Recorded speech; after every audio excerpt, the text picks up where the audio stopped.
মঙ্গলবার কেন্দ্রীয় শহীদ মিনারে জাস্টিস ফর বিডিআরের ব্যানারে এই অবস্থান কর্মসূচি ও সমাবেশের আয়োজন। এতে অংশ নেন সারা দেশ থেকে আসা চাকরিচ্যুত বিডিআর ও তাদের পরিবারের সদস্যরা।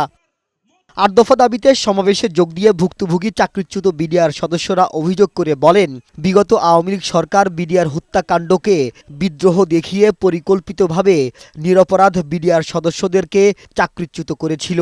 এ সময় বিগত ১৫ বছরের মানবেতর জীবনযাপনের বর্ণনা দেন অনেকে। আমার বাচ্চার বয়স তখন ছিল 2 মাস। আমার বাচ্চাটা বলতো, যখন 1 বছর হয়েছে তখন আমার বাচ্চা বলছে, আম্মু আমার আব্বু কোথায়?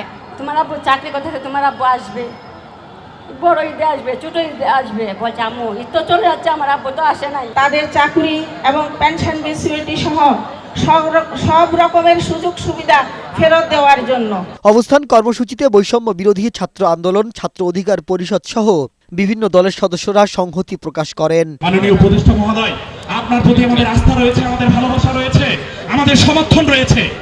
বিডিআর সদস্যদের দিকে তাকিয়ে হলো তাদের ন্যায় বিচার নিশ্চিত করার দায়িত্ব আপনাদের। সেই ৮ দফা দাবি যতক্ষণ পর্যন্ত পূর্ণ না হবে, মেনে না নেওয়া হবে, একটিও যদি অপূর্ণ থেকে যায়, আমরা এই মাঠ ছাড়ব না।